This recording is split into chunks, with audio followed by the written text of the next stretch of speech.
నమస్కారం. మీరు చూస్తున్నారు ఆర్టీవీ హెల్త్. నేను సహస్ర.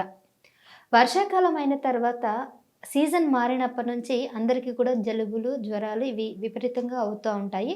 సో, చిన్న పెద్ద తేడా తెలియకుండా అందరికీ కూడా ఎక్కువగా అవుతూనే ఉంటాయి. మనం చూస్తూనే ఉన్నాం. ఎవరికైతే ఈ ఇమ్యూనిటీ సిస్టమ్ ఇంకా తక్కువగా ఉంటుందో వాళ్ళకైతే మరీ ఎక్కువగా ఉంటుంది. అసలు ఈ సీజన్‌లో ఎలాంటి జాగ్రత్తలు తీసుకోవాలి? అసలు ఎలాంటి ఇన్ఫెక్షన్స్ వచ్చే అవకాశం ఉన్న అంశాలన్నీ కూడా ఈరోజు ఈ వీడియోలో తెలుసుకుందాం. మరి ఈ విషయాలు దీని మీద పూర్తి అవగాహన కల్పించడానికి ప్రస్తుతం మనతో పాటు ఉన్నారు senior doctor, general medicine consultant, KIMS hospital, Srinivas Aditya గారు, ఇన్ఫెక్షస్ డిసీజెస్ స్పెషలిస్ట్. నమస్తే డాక్టర్. నమస్తే. డాక్టర్, ఇది ఫ్లూ సీజన్ కాబట్టి జనరల్‌గా ఎలాంటి ఇన్ఫెక్షన్స్ అనేవి ఎక్కువగా వ్యాప్తి చెందుతుంటాయి అంటారు? ఫ్లూని ఇన్ఫ్లుయెన్జా అని అనుకుంటాం. ఇన్ఫ్లుయెన్జాకి షార్ట్ కట్టే ఫ్లూ. ఇన్ఫ్లుయెన్జాలో రకరకాలు ఉంటాయి. Influenza type A, B and C అని ఉంటాయి. సి అనేది సాధారణంగా సబ్ క్లినికల్ ఇన్ఫెక్షన్ అంటాం. అంటే అది సివియర్ అవ్వరు, సిక్ అవ్వరు, సింపుల్గా ఇంటి దగ్గర రికవర్ అయిపోతారు మందులు వాడకపోయినా సరే. కానీ ఇన్ఫ్లుయెన్జా ఏ అండ్ బి అలా కాదు. ఇన్ఫ్లుయెన్జా ఏలో ముఖ్యంగా మనకి ఇంతకుముందు 2009లో వచ్చిన పాండమిక్ అయింది మనకు గుర్తుంది. స్వైన్ ఫ్లూ వచ్చి అన్ని హాస్పిటల్స్ ఫుల్ అయిపోయాయి.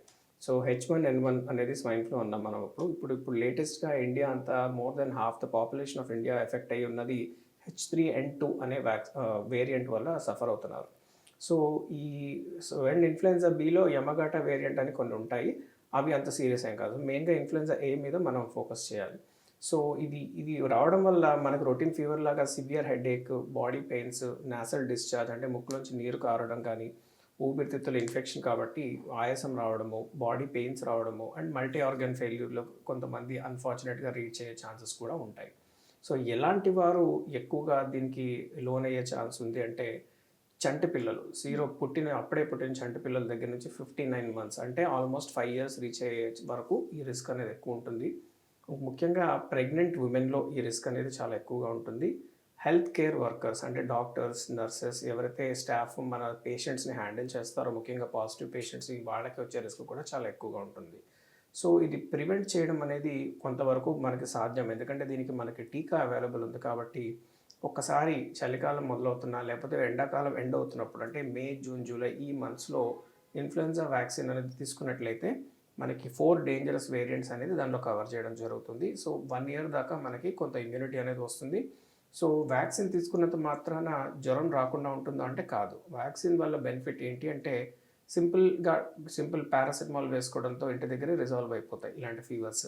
Unnecessary doctor visits, unnecessary hospitalisations, unnecessary medications, unnecessary tests ఇవన్నీ మనం ఈజీగా అవాయిడ్ చేసిన వాళ్ళం అవుతాం. సో ఇవన్నీ మనం అకౌంట్లోకి తీసుకుంటే మన వ్యాక్సిన్ కాస్ట్ చాలా తక్కువ. సో మనం ప్రివెంటివ్ హెల్త్ మీద ఎక్కువ ఫోకస్ సాధించి వచ్చిన తర్వాత వాడే ట్రీట్మెంట్ కంటే ప్రివెంటివ్ హెల్త్ మీద ఎక్కువ ఫోకస్ పెట్టాలనేది నా ఉద్దేశం. రైట్. సో, మరి మీరు ఇందాక చెప్పినట్టు చంటి బిడ్డలకి ఎక్కువగా ఇన్ఫెక్షన్స్ వచ్చే అవకాశం ఉందంటున్నారు. కానీ ఈ మధ్యన అడల్ట్ వాళ్ళకి గూడా ఈ సీజన్‌లో చాలామందికి ఈ వచ్చిందంటే జలుబు వారం రోజులు ఉండాల్సింది. దీనివల్ల మళ్ళీ జ్వరము, మళ్ళీ ఇంకా సైడ్ ఎఫెక్ట్స్ ఇవన్నీ గూడా జరుగుతాయి. సో, మరి వీళ్ళకి అడల్ట్ వాళ్ళకి లేదంటే మధ్య వయసు వారికి ఎలాంటి ఇన్ఫెక్షన్స్ వస్తాయంటారు? సో మామూలుగా ఏంటంటే చంటి పిల్లలకి నుంచి 18 years దాకా పీడియాట్రిక్ ఏజ్ గ్రూప్ అంటాము. వాళ్ళకి పీడియాట్రిక్ ఇమ్యునైజేషన్ షెడ్యూల్ అనేది ఒకటి ఉంటుంది. అది WHO ద్వారా ఇచ్చింది. ఇండియా మొత్తం ఇంప్లిమెంట్ అవుతుంది. సో పీడియాట్రిషియన్స్ చక్కగా వాళ్ళ పిల్లలకి విజిట్ అయ్యే పిల్లలకి వాళ్ళకి అడ్వైస్ చేస్తారు. వాళ్ళు టైంకి వ్యాక్సిన్స్ తీసుకుంటారు కాబట్టి ఈ ఇన్ఫెక్షన్స్కి వాళ్ళు ఎక్స్పోజ్ అయినా కూడా స్కూల్స్లో, కాలేజెస్లో ఎక్స్పోజ్ అయినా కూడా వాళ్ళు 1 or 2 days సింపుల్గా ఫీవర్, బాడీ పెయిన్స్ వస్తాయి, ట్యాబ్లెట్స్తో రికవర్ అయిపోతారు. కానీ వాళ్ళతో వైరస్ ఇన్ఫెక్షన్ కాబట్టి ఇంట్లో ఉన్న వాళ్ళందరికీ వీళ్ళ ద్వారా స్ప్రెడ్ అయ్యి ఎవరైతే టీకా వేసుకోలేదో వాళ్ళకి severe complications, high grade fevers రావడము, ఆయాసం ఎక్కువ రావడము, 5 days వాడిన తర్వాత కూడా ట్యాబ్లెట్స్ వాడాక కూడా ఎలాంటి ఇంప్రూవ్మెంట్ కనపడకపోవడము, ముఖ్యంగా అన్ని సిమ్టమ్స్ తగ్గినా 5వ రోజు తర్వాత పొడి దగ్గు ఎక్కువ రోజులు కంటిన్యూ అవ్వడము, 3 నుంచి 4 వారాలు కూడా వాడాక మందులు తగ్గకుండా తిరిగి వచ్చే పేషెంట్స్ ఎక్కువ అవుతున్నారు. సో ఈ టీకాలు టైంకి తీసుకున్న వాళ్ళకైతే ఈ రిస్క్ అనేది చాలా వరకు తగ్గుతుంది. ముఖ్యంగా హై రిస్క్ ఇండివిజువల్స్ ఎవరంటే హెల్త్ కేర్ వర్కర్స్ ఒకరే కాదు, ఆల్రెడీ డయాబెటీస్ ఉన్నవాళ్ళు, ఊబకాయం ఉన్నవాళ్ళు, వీళ్ళకి కొంచెం రిస్క్ ఫ్యాక్టర్స్ అనేది ఎక్కువ ఉంటాయి. ఇమ్యూనో కాంప్రమైజ్డ్ ఉంటారు కాబట్టి ఆల్రెడీ ఏదైనా వేరే వ్యాధులు ఉన్నవాళ్ళు, ఇంకా హెచ్ఐవి లాంటివి ఉన్నవాళ్ళు టీకా కంపల్సరీగా తీసుకోవాలి.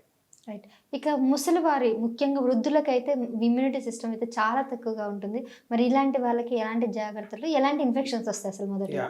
హై రిస్క్ ఇండివిజువల్స్ అంటామమ్మా. అంటే ఏజ్ 50 క్రాస్ అయిన వారు కానీ లేకపోతే 50 తర్వాత 65 క్రాస్ అయ్యి ఎలాంటి వ్యాధులు అంటే బీపీ షుగర్ లేని వాళ్ళైతే 65 పైబడిన వారు, లేదా బీపీ షుగర్ ఉన్న వాళ్ళైతే 50 ఏళ్ళు పైబడిన వాళ్ళందరూ టీకాలు అనేది టైం కంపల్సరీగా సంవత్సరం తీసుకోవాల్సిందే. వాళ్ళు తీసుకోవడం వల్ల ఈ ఇన్ఫెక్షన్ ఈజీగా అవాయిడ్ చేసిన వాళ్ళు అవుతారు.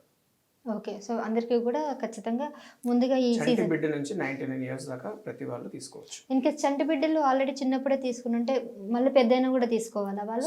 సంవత్సరం తీసుకోవాలి. దాని వ్యాలిడిటీ రఫ్గా 1 ఇయర్ దాకానే ఉంటుంది. దాని తర్వాత యాంటీబాడీ రెస్పాన్స్ అనేది కొంచెం తగ్గుతుంది. ప్లస్ వైరస్ కాబట్టి, ఇది బ్యాక్టీరియా కాదు, ఫ్లూ అనేది వైరస్ కాబట్టి అది పరివర్తన చెందుతుంది. కొత్త వేరియంట్స్ అనేవి ఏర్పడుతూ ఉంటాయి. ఈ కొత్త వేరియంట్ అనేది వచ్చే సంవత్సరం వచ్చే వ్యాక్సిన్లో అప్డేట్ చేయడం జరుగుతుంది దాని ఇమ్యూనిటీ.